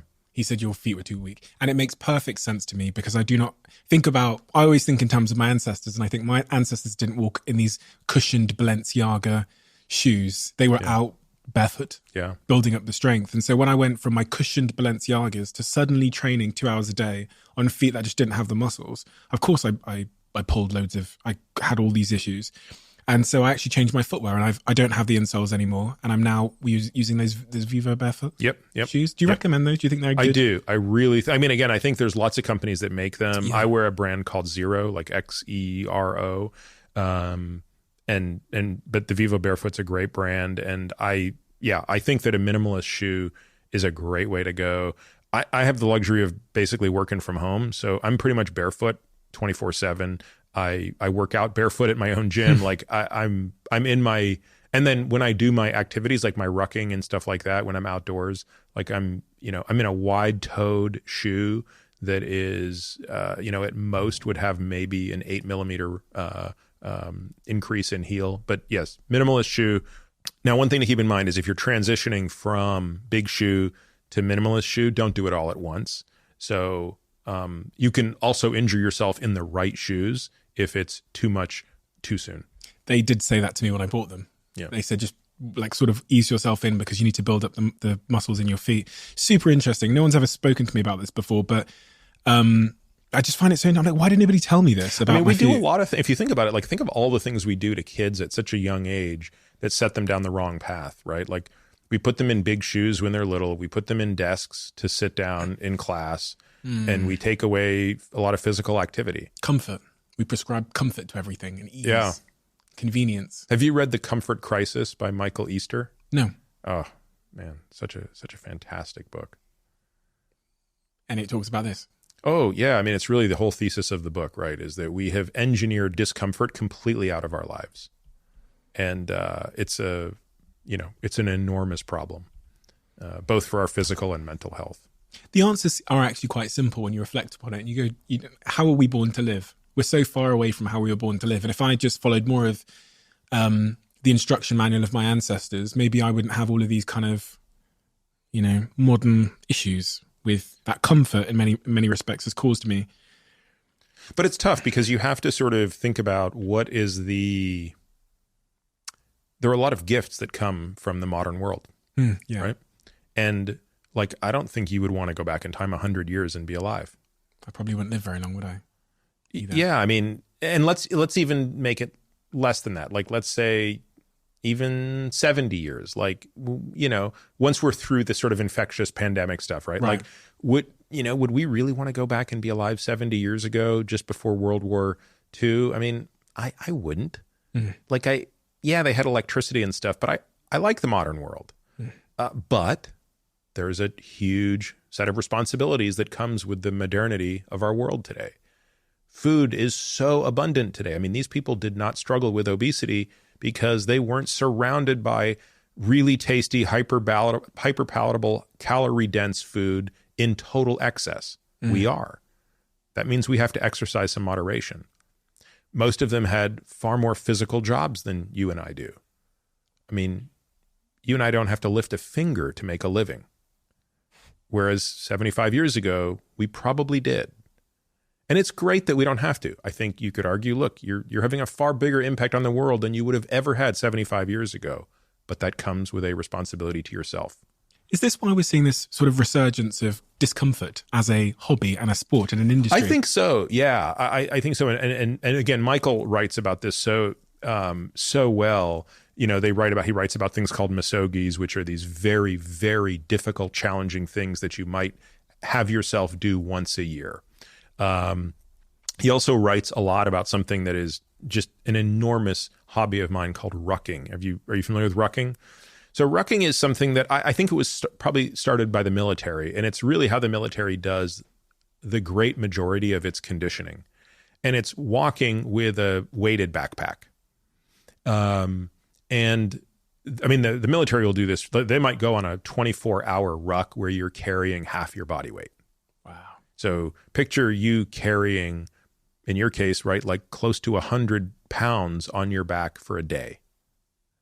And so there's actually an awesome company in the US called Go Ruck that makes really good rucksacks that are just ergonomically designed to put weight plates into, and then they sell these plates and stuff. So, I mean, this has become a total obsession of mine. So I ruck 3 or 4 times every week. And luckily where I live in Austin, Texas, it's incredibly hilly. So it's just up and down, very steep hills. And I'll go anywhere from, 50, 60 pounds. On some days, I'll really push it and go up to 100 for shorter rucks. And, I'm only doing it for like an hour at a time. But it's very hot where I live in the summer. So it adds an extra layer of discomfort. But it's great. Yeah, because I don't know whether it was just what the circle I'm exposed to and the information I'm exposed to, but it just seems like all of these ultra athletic, painful, long distance sports have become super popular. The Spartans of I actually just recently invested in one because of this very reason, because I'm seeing this comfort crisis. And I always think that when there's when one pole rises, the other one also rises. So when digital music record, old school vinyl records became big. And I think in a world of comfort, people are going to seek out extreme discomfort. And it sounds like you're doing that with your rocking. Yeah. Sugar is an interesting topic because it's really been demonized, I think, and maybe rightfully so. But I wanted to talk to you about sugar because it's actually been really front of mind for me lately. And when I say lately, I mean literally in the last 48 hours. I went away to a wedding, and I remember they didn't have a lot of drinks, so I was opting for the sugar-free drinks, the things that say no added sugar in them, like I won't name the brands, but the ones that have zero and diet on them. Mm-hmm. First question is sugar the devil, as people have become to tell me? And also, if I'm drinking these zero drinks with the diet and the zero on it, am I in the clear? This is a very complicated topic, and I think it's one that's also very contentious. And it's also one in which I've probably... my thinking has probably also evolved as the science, I think, has kind of evolved. So let's start with what I don't think anybody disputes. I don't think there's anybody out there thinking that high sugar foods are somehow nutritious, right? That's not the question at hand. The question is, calorie for calorie, is sugar somehow different from, let's just limit it to other sources of carbohydrates? So what is sugar? So I'm assuming when you're talking about sugar, you're talking about sucrose or high fructose corn syrup. Those would be the two dominant forms of sugar. But just to demystify it, sucrose, which is the white powder you would put in your coffee or tea, that's just one molecule of glucose and one molecule of fructose stuck together. That's table sugar. And if you contrast that with pure glucose, so like eating rice is basically pure glucose. It's going to be broken down into pure glucose. How different are they? Well, obviously the thing that differentiates them is the fructose. That's the thing that's different. Now, it's true that fructose has a very different pathway to be metabolized. The body breaks down fructose in a very different way from the way it breaks down glucose. And by breaks down, I mean it gets energy from it. The whole purpose of eating is to make this thing called ATP. ATP is the currency of life. It's the currency by which energy is transmitted throughout the body. And the way we make ATP out of glucose is, I think I can probably say this, smarter than the way we make it out of fructose. Mm-hmm. The way we make it out of fructose has a problem, a slight problem. Now, it doesn't really matter if you're not consuming a lot of fructose. But if you're consuming fructose in a liquid form, it has a real problem. I.e., if you are drinking sugar, there's a real problem. And the problem is this. When you make ATP out of fructose, you temporarily deplete the cell of energy to the point where more energy is needed. This is just a consequence of the speed at which we metabolize fructose. We do it quickly all the time in this way, but if you're eating an apple, for example, it's not really an issue because, yes, the apple has fructose in it, but it's not that much, and you're eating it. So it's a piece of solid food with fiber and water that's taking a long time to exit your stomach. But if you drink a big glass of apple juice, well, I mean, first of all, that's much more fructose, and it's liquid, and it's just going straight out of your stomach, and your liver is going to encounter it much sooner, as is your gut. And therefore, you're much more likely to want to eat more after. In other words, it creates more of a hunger response. Mm-hmm. So the real issue with sugar is calorie for calorie, is it more damaging than just glucose? I actually think the answer to that question is probably not. Really? Yeah. But in the real world, is that possible? In other words, if I put you in a metabolic ward in a hospital where you had no control over what you ate other than me putting it in front of you, and I gave you 2 different diets and one was higher in fructose than the other, I'm not convinced it would make that much of a difference. It's possible it would if we went to extremes. Maybe at a high enough fructose level, we might actually induce more fat production in the liver. We might actually create some fatty liver disease, maybe even drive insulin resistance. But I might have to go pretty high on that. But the real problem is if I just let you have as much fructose and sugar as you wanted, you'd probably end up overeating in response to this energy depletion thing. So I don't sort of describe myself as like a hardcore sugar avoider. I mean, like, we're here in London, and I mean, I'm going to have dessert probably most nights, right? I'm on vacation. But I also acknowledge it that it's, like not something that I want to be eating on a regular basis, just added sugar all the time. I don't drink sugar-sweetened beverages. That's definitely a place where I draw a line. So I think there's something about liquid sugar that is more problematic than solid sugar.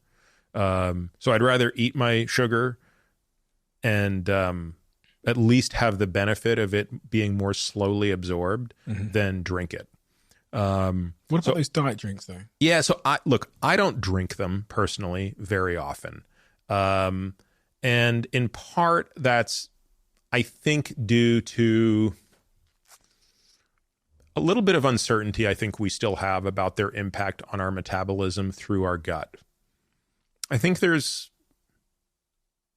were emerging data that suggest that at least certain non-nutritive sweeteners, like things like, in the US, it's like NutraSweet. I think it's aspartame is the underlying agent, or saccharin, or sucralose. I think there's some suggestion that the effect that they have on the bacteria on your gut might be detrimental to your health. I think it's too soon to really say that, but my view is, don't take the risk.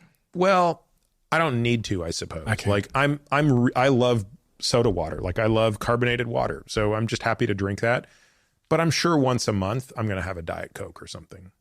But it's not a regular thing. But I will say this: when I see people who are struggling, for example, with weight loss, and they're drinking 4 Diet Cokes a day, one of the first things I'll do is have them stop completely and replace that with just water or sparkling water. Why?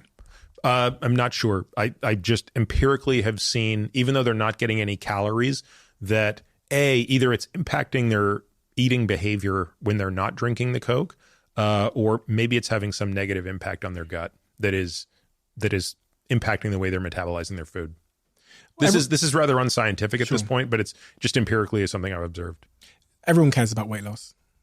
It's such a big topic. Everyone wants to lose weight. I mean, as you clearly specified, people want to lose fat. Mm-hmm. They don't want to lose weight. People want to lose fat, which is something I heard you say. What are the biggest misconceptions in your mind about weight loss? Because I guess the narrative is to lose weight, you just need to eat less. That's kind of is that true? And what are the big misconceptions that you hear that we need to overcome? Yeah, I think that is largely true. I think that eating less is the more important step towards weight loss, and that the role of exercise is important, but less because of just the straight number of calories you burn. In other words, the increase in energy that you expend through exercise is usually offset by increased appetite. You use the word calories there. Yeah. Contentious word sometimes. It shouldn't be. People have come on this podcast and told me that calories are, like, the concept of it is kind of like a lie, in the sense that they're not all even. A stick of celery has this many calories, and then when you boil it has this many calories, and it's... Well, yeah, I think people tend to get a little off in the weeds on stuff that might not matter that much. Yeah, it's certainly true that not all calories are absorbable the same way. And an example of celery is a pretty extreme example, because so much of celery is an insoluble fiber, right? So most of the mass of celery is water and insoluble fiber. There are virtually no calories in celery. But at the end of the day, it's not rocket science to figure out how many calories you're ingesting in a certain amount of food. And the truth of it is, if a person wants to lose weight, as you said, what they really want to do is lose fat mass. I've never met anybody out there who says, I want to have less muscle. So we want to have less fat. And therefore, we have to create an energy deficit. Now, there are other elements to this that matter. So we just want to leave on the side that if you're sleep deprived, you're going to be very insulin resistant. That's a much easier path to being overweight. Not sleeping, right? So you can't correct a weight problem without correcting a sleep problem. What about a stress problem? Yep. That's even harder to correct because it's harder to measure. But yes, hypercortisolemia, high stress, makes it very difficult to lose weight. My partner said this to me this weekend. She was trying to figure out how, in one stage of her life, when she was, in her words, eating very, very healthy food, she says, I still wasn't losing weight. And she hypothesized in the car as we were driving that she thought it might be to do with her stress levels at that time in her life. And I remember thinking, oh, that's an interesting hypothesis. Yeah. So high stress, poor sleep, inactivity, all of those things will make it very difficult to lose weight, even in the presence of whatever perfect diet you're on. So those things have to be addressed, right? You have to be sleeping well. You have to be active because activity increases insulin sensitivity, and we want those muscles to be sensitive to insulin so that they quickly get glucose out of circulation. And also, exercise increases the sensitivity of your brain to what are called satiety hormones, the hormones that tell you when to stop eating. So, and the difference between an exercising person and a non-exercising person is that non-exercising person has a blunted response to those hormones. So sometimes they're eating when they don't need to be eating. They're not getting the message that says, we have enough nutrition on board. Now, anybody can blow through that signal, but I would like to know that that signal is there. So when all of that is said, the question then becomes, how do you create an energy deficit? And basically, there are three ways to do it. There are three strategies to create an energy deficit. I describe them as CR, DR, TR. So that stands for calorie restriction, dietary restriction, and time restriction. So let's explain them. Okay. So calorie restriction is what it sounds like. Just eat less. That's the most direct way to go about doing this. So, I got to eat 500 fewer calories a day, and I'm going to have to track what I'm eating and count my macros and make that happen. Okay. That has the advantage of being the most direct way to do this. But it has a disadvantage, frankly, of being harder to do. In some ways, you have to pay the most attention to it. It also has the advantage, by the way, of being pretty flexible and agnostic to what you eat. So, if there are certain foods you like, there's no food that's off the table when you're doing calorie restriction, provided you're eating less overall. Got a friend that said this to me. He said, doesn't matter what you eat, just restrict the calories. I remember thinking that was strange advice because he was like, you can have Domino's pizza every day. If you'll lose weight, if you have less calories. That's right. Now, the problem is, he's absolutely right. But the problem is, it can be very difficult to not suffer through calorie restriction if you're just eating crap. Because the body still, at the end of the day, keeps score with respect to nutrition. And the body still wants protein. The body still wants nutrients. The body still wants vitamins, minerals. So if you say, look, I'm going to eat 2,000 calories a day of Cadbury's, you might lose weight, but you'll probably be in purgatory along the way. And you certainly won't be healthy. So we also want to make sure we're not confusing health and weight here. Now we come to dietary restriction. Dietary restriction is what most people think of when they think of a diet. This means, as I describe it in the book, pick your favorite boogeyman or two and just cut them out of the diet. So basically everybody that's arguing about their perfect diet is arguing about dietary restriction. So you want to take out carbs, you want to take out animal products, you want to take out everything but meat. It's a carnivore diet. You want to go South Beach, Paleo, Mediterranean. Those are all just forms of dietary restriction. And generally speaking, the more restrictive you are in the diet, the less you will eat. So, I mean, I don't think it's an accident that people who go on a carnivore diet typically lose a ton of weight. Same is true of a ketogenic diet. I did it. Yeah.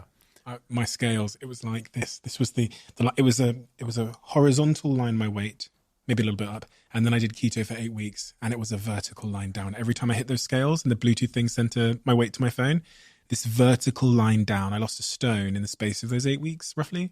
My girlfriend was like, a stone is 16 pounds? Something like that, yeah. 8 kilos-ish? 14 stone, what did I go from? 14 stone 5 to 14 stone 8 to 13 stone 8. Yeah. Which I think, yeah. And were you hungry? I couldn't sustain it easily. I'd say that because if we went to restaurants and stuff, I was always trying to get like taking corn out of it, like taking the wrap off a burrito and stuff and whatever else.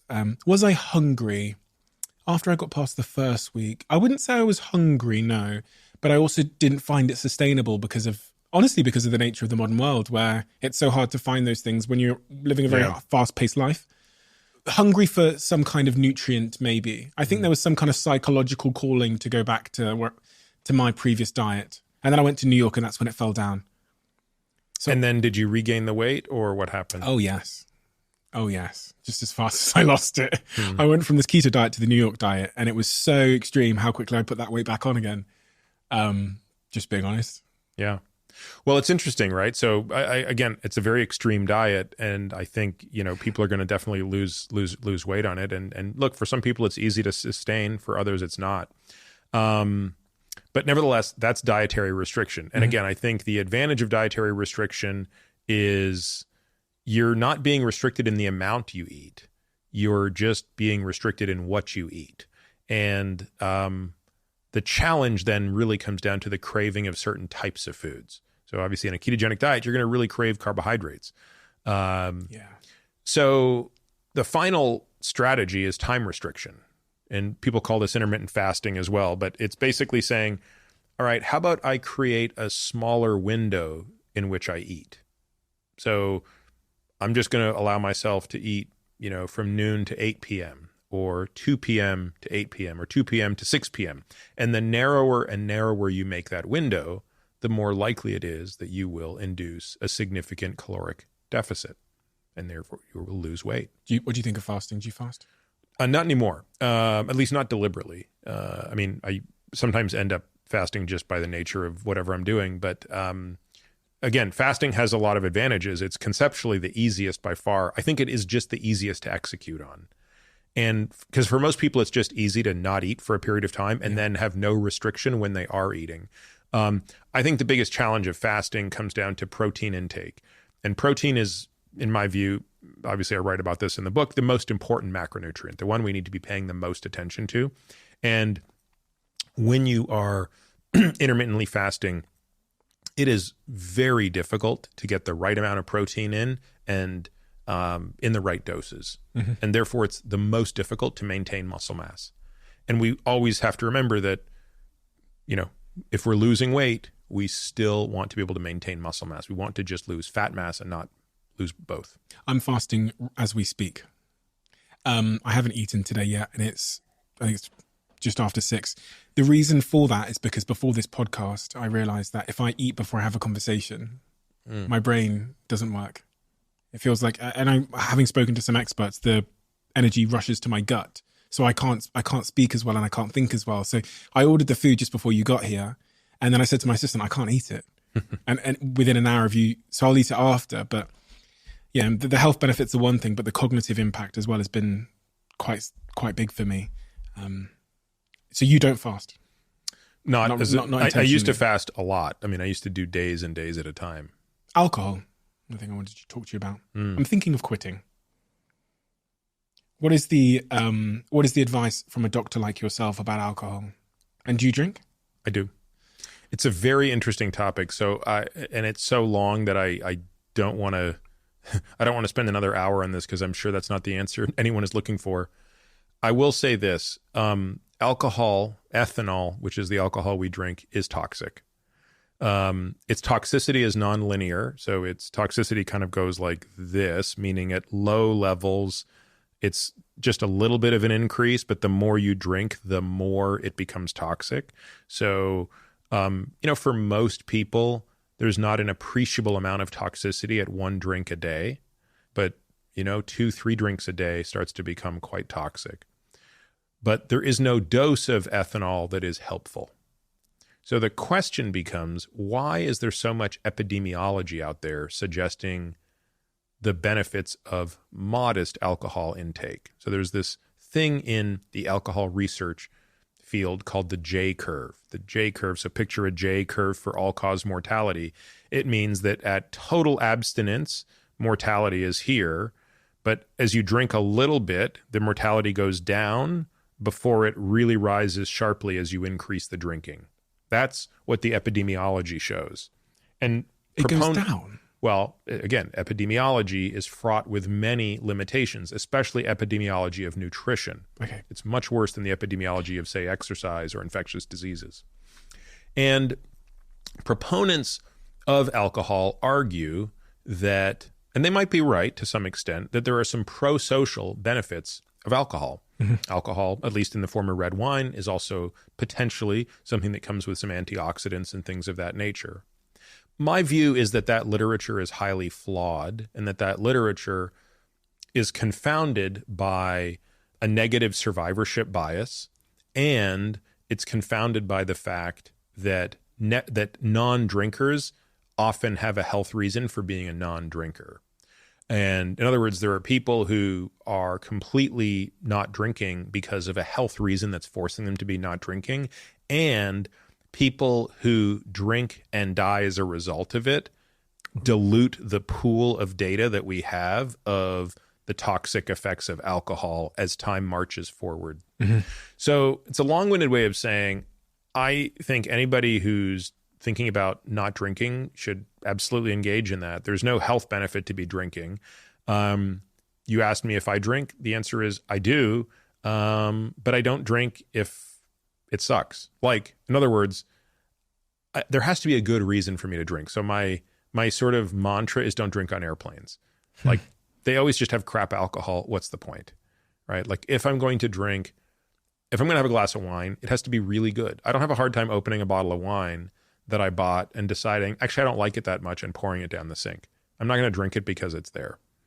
So that's kind of how I think about it. Now, there are a couple of rules, I think, that make drinking less toxic. So rule number 1 is really try not to have more than 1 drink in a day, and definitely not more than 2. Hard rule there for me. Second is I do not want to be drinking more than 3 hours or less than 3 hours before bed. In other words, I do not want alcohol to negatively impact my sleep, which it has a devastating consequence on my sleep. So if I'm going to drink, I'd rather have a cocktail early than drink into the wee hours of the night. Sleep's really important to you, isn't it? For sure. Super important to me as well. Yeah. It's been life-changing. This little Whoop thing. I see that. Absolutely changed my life. It's the first and thing you've probably noticed how your Whoop score changes with and without alcohol in your system. 1 glass, and it's all flashing red. And the first time that happened, I had 1 glass of wine, and I woke up the next day, and my vital signs, my heart rate variability was flashing red, and it literally says, "Did you have a drink last night?" It changed my life. Yeah. It changed my life forever. And honestly, I'm absolutely obsessed with sleep in a very healthy way. Some people think, oh, that's, you might be waking up and feeling bad. No, I look at it. And if I've not slept well, I'll adjust my day accordingly. You share some stats around sleeping in the book. What is the stat or the 2 stats that changed your perspective on sleeping, or that really you would tell someone if you're trying to convince them of the importance of sleep? It's so interesting. I'll tell you, it's not even a stat. I think it's more of, it almost goes back to the type of discussion you'd have with somebody like a Daniel Lieberman, right? Thinking about this through the lens of our ancestors. So I was always someone who deprioritized sleep. Very busy person, high energy, didn't really seem to need that much of it. Even in high school, was sort of always go, go, go. And, at one point I was sort of having a discussion with a colleague about sleep, and I was making the argument that, like, I didn't really need any of it, and I almost, made a point like it's almost a shame we can't just work our way out of it. And he sort of posed to me in a very Socratic way, well, given how evolutionarily unwise sleep would be, right? You are unconscious for a third of your life. And we know that our ancestors slept on an average of about 7 to 8 hours every 24 hours. They didn't do it always straight away, but we know that they're sleeping basically a third of their life. That's a time when you can't forage for food. You can't defend yourself against predators. You're not mating. Like, there's nothing from an evolutionary perspective you're doing. Those are the 3 highest priorities of evolution, and you're not doing them. Why would evolution have kept this thing around? Like, and by the way, why has no species figured out a way out of it? And I think through that lens, I was sort of like, yeah, interesting. Maybe this thing does matter. So in some ways, I think that's probably one of the most powerful things that you can hear. And sure, there are lots of statistics about how fragmented sleep, broken sleep, or short sleep can increase your risk, in particular of cardiovascular disease and dementia. I think there's a less clear relationship to cancer, but I think the relationship is quite clear to cardiovascular disease and dementia, in addition to insulin resistance and obviously therefore weight gain. So for people, even if you're just coming at this through the lens of weight or excess body fat, I mean, that's probably motivation enough for many people. And then of course there's how you feel and how you perform. Oh my gosh, yeah. And your creativity and your ability to articulate yourself, which I notice, and your mood, huge one for me, especially when you're running teams. Unslept days are my worst days. The last thing I wanted to ask you about was just, again, a conversation I've had with my friends recently. When I say my friends, I mean this group of my 5 best mates, and different voices in the group about hormone replacement therapy. And one of my friends in particular is very keen on it. He says that when we get older, we should all take, I think, testosterone. I think it's TRT, because it will help us in all these different ways. And I've sat here and spoken to people about menopause as well, and the hormone therapy you can take when you go through menopause. What is your position on taking these hormone replacement therapies to improve our health span and our emotional state, etc.? Yeah, I think it's a long discussion, but I have a lot of podcasts on this topic because I think it's so misunderstood.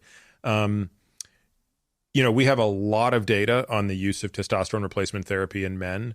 And while I think it is generally overprescribed, and I think generally, at least in the US, men are receiving TRT far too early in their lives, I think the data for responsible use of TRT are very positive.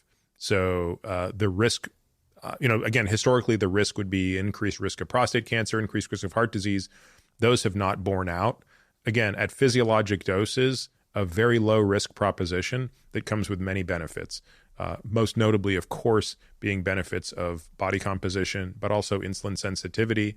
I think the cognitive benefits are a little more controversial. Not entirely clear that testosterone replacement therapy preserves cognition as we age, but it hasn't been studied perfectly. So I think that's a bit of a TBD.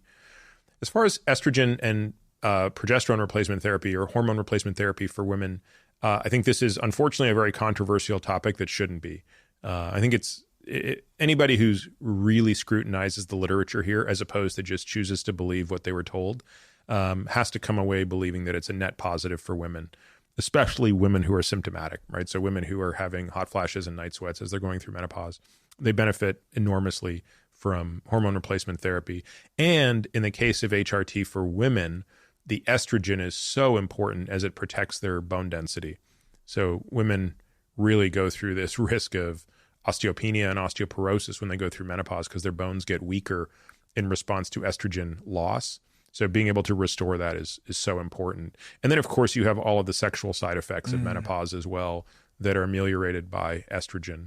Another thing that hasn't been yet completely well studied, but I think is becoming increasingly of interest in the United States, is the use of testosterone replacement therapy in women as well. So most people don't associate testosterone with women, but it's actually a very interesting statistic that women have 10 times more testosterone in them than they do estrogen. It's just that estrogen is the dominant hormone for their sexual characteristics. So we mostly just think about their estrogen and progesterone, but we should never ignore their testosterone because it's 10 times more abundant than their estrogen, even though it's 1/20th as abundant as it is in a male. But it still plays an important role in muscle mass, mood, and libido, and sexual function, orgasmic function, all sorts of things. So we think a ton about all of these hormones in our patients. And I think, you just have to make sure that if you're going down that path, you're doing it with a doctor who really understands it, because there are some real big mistakes that can get made, especially in young men who end up on a high dose of testosterone and they haven't been told that, hey, by the way, a couple of years into this, if you're on a high dose of testosterone, you're going to lose the ability to make your own. And you're not going to be able to make sperm either. And really? You can imagine being 30, having, some doc in a box put you on a boatload of testosterone. And then when you're 35, you're like, yeah, I think me and my wife want to have kids. And you're like, nope, that's not happening. Wow. So one has to know what they're doing, because there are ways to give other hormones that preserve fertility and things like that. I'm super scared of all this stuff. I'm super scared of messing with the chemical balance of my body. It's my default is I don't even take like penicillin. If I have excruciating pain somewhere in my body, I won't take any medicine, because I always ask myself the question, what's the cost? Yeah. There's always a cost somewhere, and I don't think we think about that enough. And one of the things obviously happening at this chapter of my life is my hair is going to recede. And I'm watching as my friends all battle this in their own ways. Some of them are doing the testosterone shampoo. Some of them are taking pills for it. I've surrendered. It's going back. I don't care, because I'm too scared to mess with my chemicals. I don't want my libido to go. I don't want to not be able to have kids. Actually, I'll just share one last interesting story with you. So there is the most common pills that are used for treating that are called 5-alpha reductase inhibitors. So again, I don't know what their names are in the UK, but in the US, the two drugs are finasteride and dutasteride. For receding hairlines? Yeah. Okay. So these are drugs that block the conversion of testosterone to a much more potent androgen called dihydrotestosterone, DHT. So testosterone gets turned into DHT by an enzyme called 5-alpha reductase. DHT is the hormone that's driving hair loss. Mm-hmm. So understandably, if you take a drug that blocks that enzyme, you will make less DHT, you will have less hair loss. And these drugs do work, but a relatively small but not insignificant number of men who take these drugs have awful side effects. And the scariest part is it appears that a subset of those men do not lose the side effect, even if they stop taking the drug. And the side effects are very sexual, right? So these are, difficulty achieving orgasm, loss of libido, so it's a very controversial topic, but I think it's something that we definitely want to make sure men are aware of when they're taking high doses of these hormones. That is exactly why I'm not taking them. I'm just always scared. I have that default, man, messing with the chemicals in my body. There's no free lunch in life, is there? No. Your book is amazing. Your book is really, really amazing. Very, very comprehensive. You took many, many, many, many, many, many, many, many years to write it. And it's really an amalgamation of all of your insights, your podcasts, your genius and your lived experience and your perspective. It's a wonderful, wonderful book that I highly recommend anybody who's interested in the subject matter we've talked about today goes and gets. There's so much more that we could have talked about in there. If anybody wants the more and more detail on all the stuff we've talked about, the book is the place to go. We have a closing tradition on this podcast where the last guest leaves a question for the next guest, not knowing who they're going to leave it for. And I don't get to read it until I open the book. So the question that was left for you by our last guest, they don't know who they're leaving it for. So this is also the longest question I've ever seen. In this new age of AI, when humanity has logic machines that will out-logic humans, how are you going to help humanity lead with love? What is your purpose as a human in a world where AI is contributing to life? I think my answer is going to be very uninteresting because I have relatively low expectations that my life will matter that much in the new world. So I think that the most important impact I will have is on my kids. I think this is probably more about the world my kids will inherit. And therefore, I think the most important thing I can do is ensure that my kids are as well adjusted as possible, and as curious, as intellectually curious as possible. And so whatever I can do to sow those seeds is probably going to have a better impact on the humanity of the world than anything I would do. Thank you. Thank you so much. Thank you for writing this book and giving me so much of your time. I really, really appreciate that. And you've helped me to answer some really important questions in my life that are genuinely really, really important. And obviously my job then is I go on and do this podcast forever, and I'm going to continue to harvest all of that wisdom and share it with everybody and take that forward. So thank you so much for your generosity there. It's an amazing book. You have a great podcast as well. Highly recommend everyone go check this book out. Outlive by Dr. Peter, an amazing book. Thank you so much. Thank you very much. Really enjoyed it.